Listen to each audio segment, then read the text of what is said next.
The fury spread, burning its way into Naukhali and Tripura, rural areas of East Bengal. क्या आपको मालूम है कि साल 1946 में बंगाल की धरती पर क्या हुआ था?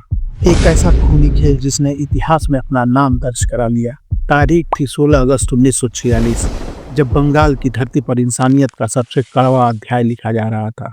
भारत आज़ादी के सपनों से सज रहा था, लेकिन कोलकाता की गलियों में खून बह रहा था।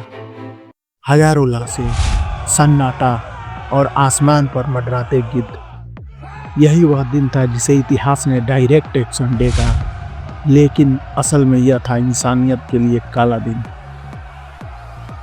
सोचिए उस दोपहर को, जुम्मे की नमाज के बाद हथियार बंद भीड़ कलकत्ता के ओल्ड लनी मॉन्यूमेंट पर इकट्ठा हुई।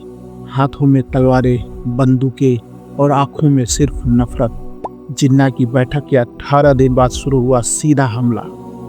सरकारी आंकड़े कहते हैं 3,500 मौतें हुई, लेकिन गवाहों और दस्तावेजों के मुताबिक 20,000 से ज्यादा मासूम हिंदू मारे गए।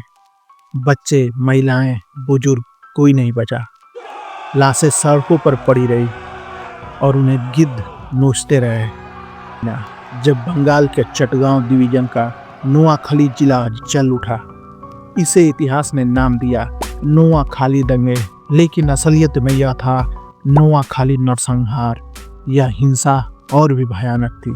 हजारों बंगाली हिंदुओं की बेरहमी से हत्या की गई। घर, खेत, दुकानें जला दी गई।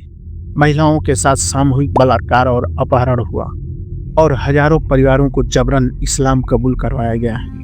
इतना ही नहीं, इतिहासकार मानते हैं कि नोआखाली में रहने वाले 95% हिंदू परिवार जबरन धर्म परिवर्तन के शिकार हुए। ये वो दौर था जब इंसानियत अपने सबसे निचले स्तर पर थी। गांधी जी, जो उस समय भारत की आज़ादी की राजनीति से दूर थे, शांति की तलाश में खुद नोआखाली पहुंचे। उन्होंने गांव-गांव पैदल भ्रमण किया, उपवास रखा, लोगों से हिंसा छोड़ने की अपील की। कहते हैं उनकी मौजूदगी ने थोड़ी शांति तो दिलाई, लेकिन घाव इतने गहरे थे कि बंगाल हमेशा के लिए बंट चुका था। इतिहास की किताबों में इस नरसंहार को जगह नहीं मिली, स्कूलों में इसे पढ़ाया नहीं गया, राष्ट्रीय कविताओं और फिल्मों में इस दर्द की कोई गूंज नहीं है। एक ऐसी त्रासदी जो लाखों परिवार की नसों में आज भी जिंदा है, लेकिन हमारे पाठ्यक्रम और सिनेमा ने इसे दबा दिया। आज जब निर्देशक विवेक अग्निहोत्री ने कश्मीर फाइल्स के बाद इस भूली हुई त्रासदी को फिल्म में दिखाने का निश्चय किया, तो रास्ता उनके लिए आसान नहीं था। ट्रेलर रोकने की कोशिशें हुई, सेंसर बोर्ड और राजनीति ने दबाव बनाया, बंगाल में विरोध खड़ा हुआ। लेकिन एक अनोखा सच सामने आया। इस फिल्म का नाम पहले था the Delhi file, the Bengal chapter.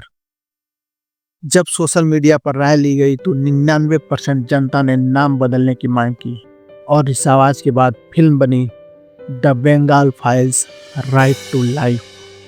ये सिर्फ नाम का बदलाव नहीं था, ये जनता की जीत थी। ये ऐलान था कि अब सिनेमा सिर्फ निर्देशक का नहीं, बल्कि दर्शकों की आत्मा का आईना है। द बंगाल फाइल्स कोई मनोरंजन नहीं, ये सवाल करती है, क्या हमें अपने पूर्वजों के नरसंहार का सच जानने का हक नहीं?